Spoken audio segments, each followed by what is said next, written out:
Story ನೋಡ್ತಾ ಹೋಗೋಣ.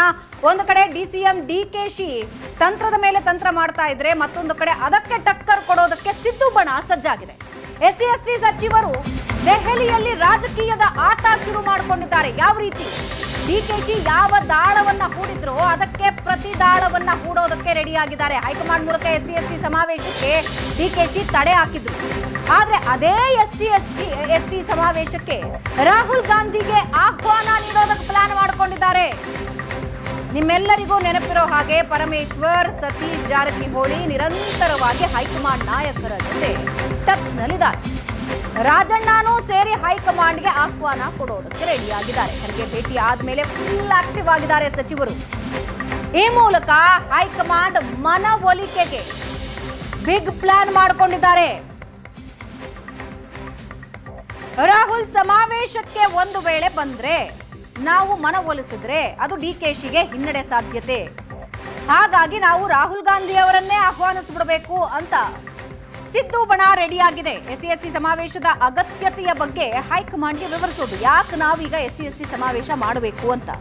ಯಾಕಂದ್ರೆ ಜಿಲ್ಲಾ ಪಂಚಾಯತ್, ತಾಲೂಕ್ ಪಂಚಾಯತ್ ಚುನಾವಣೆಗಳು ನಡೆಯೋದಕ್ಕೆ ಇನ್ನೇನು ಡೇಟ್ಸ್ ಹತ್ರ ಬರ್ತಾ ಇದೆ. ಹಾಗಾಗಿ ಅದಕ್ಕೆ ಲಾಭ ಆಗತ್ತೆ ಈ ಸಮಾವೇಶದಿಂದ ಅಂತ ಹೈಕಮಾಂಡ್ಗೆ ಮನವರಿಕೆ ಮಾಡಿಕೊಡೋದಕ್ಕೆ ಈ ನಾಯಕರು ನಿಂತಿದ್ದಾರೆ.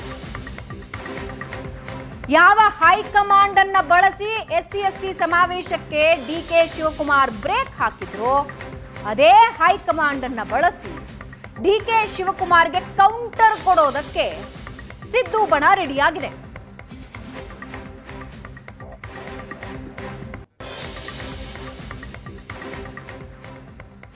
ಇವಾಗ ಏನಷ್ಟು ಡೀಟೇಲ್ಸ್ ಹಂಚ್ಕೊಳ್ತಾರೆ ಪ್ರಶಾಂತ್ ನಾತು ಮತ್ತೊಂದು ಸಲ ಸಂಪರ್ಕದಲ್ಲಿದ್ದಾರೆ.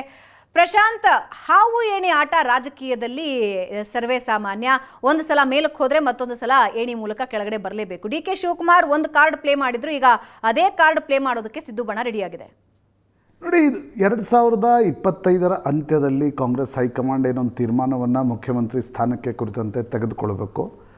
ಅಲ್ಲಿಯವರೆಗೆ ಸಿದ್ದರಾಮಯ್ಯ ಮತ್ತು ಡಿ ಕೆ ಶಿವಕುಮಾರ್ ಬಣದ ನಡುವೆ ಈ ಒಂದು ಹಾವು ಏಣಿ ಆಟ ಅಂತ ನೀವೇನು ಕರೆದ್ರಿ, ಇದು ನಿಶ್ಚಿತವಾಗಿ ನಡೀತಾನೆ ಇರುತ್ತೆ. ಕಳೆದ ಬೈ ಎಲೆಕ್ಷನ್ಸ್ನ ನಂತರ, ಚನ್ನಪಟ್ಟಣದ ಬೈ ಎಲೆಕ್ಷನ್ಸ್ನ ನಂತರ ಸತತವಾಗಿ ಈ ರೀತಿಯ ಹಾವು ಏಣಿ ಆಟಗಳು ಏನು ಶುರುವಾಗಿವೆ. ಹೈಕಮಾಂಡ್ ಕೂಡ ಇದಕ್ಕೆ ಪೂರ್ತಿಯಾಗಿ ಬ್ರೇಕ್ ಹಾಕ್ತಕ್ಕಂಥ ಸ್ಥಿತಿಯಲ್ಲಿರಲ್ಲ. ಯಾಕಂದರೆ ಪೊಲಿಟಿಕ್ಸ್ನಲ್ಲಿ ಹೈಕಮಾಂಡ್ ಪದೇ ಪದೇ ಬಂದು ನೀವು ಸುಮ್ಮ ಕೂತ್ಕೊಳ್ಳಿ, ಏನೂ ಮಾಡಬೇಡಿ ಅಂತಕ್ಕಂಥದ್ದನ್ನು ಹೇಳುವ ಸ್ಥಿತಿಯಲ್ಲಿರಲ್ಲ. ಸಿದ್ದರಾಮಯ್ಯ ಬಣ ಹೈಪರ್ ಆ್ಯಕ್ಟಿವ್ ಆಗಿದೆ ಅಂತಕ್ಕಂಥದ್ದು ಸ್ಪಷ್ಟ. ಈಗಷ್ಟೇ ರಾಜಣ್ಣ ಅವರ ಬೈಟ್ ಕೂಡ ನಾವು ನೋಡಿದ್ವಿ. ರಾಜಣ್ಣ ಅವರ ಬೈಟ್ನಲ್ಲಿ ಹೇಳ್ತಾರೆ, ಕುಬೇರರ ಮಾತಿಗೆ ನಾನು ಪ್ರತಿಕ್ರಿಯೆ ಕೊಡಲ್ಲ ಅಂತಕ್ಕಂಥದ್ದು ನೇರವಾಗಿ ಡಿ ಕೆ ಶಿವಕುಮಾರ್ಗೆ ಟಾಂಗ್ ಆಗಿತ್ತು ಅಂತಕ್ಕಂಥದ್ದು ಸ್ಪಷ್ಟ. ಹೀಗಾಗಿ ಸಿದ್ದರಾಮಯ್ಯನವರ ಬಣ ಹೆಚ್ಚು ವೋಕಲ್ ಆಗ್ತಾ ಇದೆ. ದಲಿತ ಸಮಾವೇಶ, ದಲಿತ ಶಾಸಕರ ಸಭೆಯನ್ನು ಕರೀಲಿಕ್ಕೆ ಪರಮೇಶ್ವರರ ಏನೊಂದು ಪ್ರಯತ್ನ ಇತ್ತು, ಅದನ್ನು ಡಿ ಕೆ ಶಿವಕುಮಾರ್ ಹೈಕಮಾಂಡ್ ಮೂಲಕ ಅಡ್ಡಿಪಡಿಸಿದರು. ಈಗ ಅದೇ ದಲಿತ ಸಮಾವೇಶವನ್ನು ನಡೆಸಿ ಅದಕ್ಕೆ ರಾಹುಲ್ ಗಾಂಧಿಯವರನ್ನು ಕರೆಯುವುದರ ಮೂಲಕ ಡಿ ಕೆ ಶಿವಕುಮಾರ್ಗೆ ಒಂದು ರೀತಿಯಾಗಿರ್ತಕ್ಕಂಥ ಮುಜುಗರವನ್ನು ತರುವ ಪ್ರಯತ್ನವನ್ನು ಸಿದ್ದರಾಮಯ್ಯನವರ ಬಣ ಮಾಡ್ತಾ ಇದೆ ಅಂತಕ್ಕಂಥದ್ದು ಸ್ಪಷ್ಟ. ಆದರೆ ಇದಕ್ಕೆ ಹೈಕಮಾಂಡ್ ಒಪ್ಪಿಗೆ ಕೊಡುತ್ತಾ?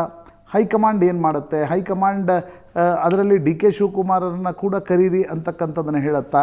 ಈ ನಾನಾ ಪ್ರಶ್ನೆಗಳಿವೆ. ಒಂದಂತೂ ನಿಜ, ಮುಂದಿನ 10-12 ತಿಂಗಳ ಕಾಲ ಕಾಂಗ್ರೆಸ್ನಲ್ಲಿ ನಾವು ದಿನಕ್ಕೊಂದು ಈ ರೀತಿಯ ಹಾವು ಏಣಿ ಆಟವನ್ನು ನೋಡಲಿದ್ದೇವೆ. ಇದು ಬಿ ಜೆ ಪಿಯ ರೀತಿ ತುಂಬ ವರ್ಸ್ಟ್ ಆಗಿ ಪರಿಣಮಿಸುತ್ತಾ, ಬಿ ಜೆ ಪಿಯ ರೀತಿಯಲ್ಲಿ ಒಂದು ರೀತಿಯಾಗಿರ್ತಕ್ಕಂಥ ಇಮ್ಯಾಚ್ಯೂರ್ಡ್ ಆಗಿರ್ತಕ್ಕಂಥ ಹೇಳಿಕೆಗಳು ಬರ್ತಾ ಇಲ್ಲ ನಿಜ. ಆದರೆ ಒಂದು ರೀತಿಯಾಗಿರ್ತಕ್ಕಂಥ ಮೈಂಡ್ ಗೇಮ್ ಕಾಂಗ್ರೆಸ್ನಲ್ಲಿ ಮುಖ್ಯಮಂತ್ರಿ ಆಯ್ಕೆಯ ಕುರಿತಂತೆ ನಡೆದಿದೆ ಅಂತಕ್ಕಂಥದ್ದು ಈ ಬೆಳವಣಿಗೆಗಳು ಸ್ಪಷ್ಟವಾಗಿ ಹೇಳ್ತಾ ಇವೆ. ಭಾವನಾ. ಎಸ್ ಪ್ರಶಾಂತ್, ಧನ್ಯವಾದ. ಹಾಗಾದ್ರೆ ರಾಜ್ಯ ರಾಜಕಾರಣದ ಮತ್ತಷ್ಟು ಸುದ್ದಿ ಏನಿದೆ?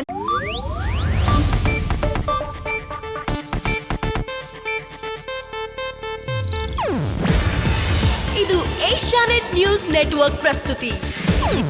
ನೀವು ನೋಡ್ತಿದ್ದೀರಾ ಏಷ್ಯಾನೆಟ್ ಸುವರ್ಣ ನ್ಯೂಸ್.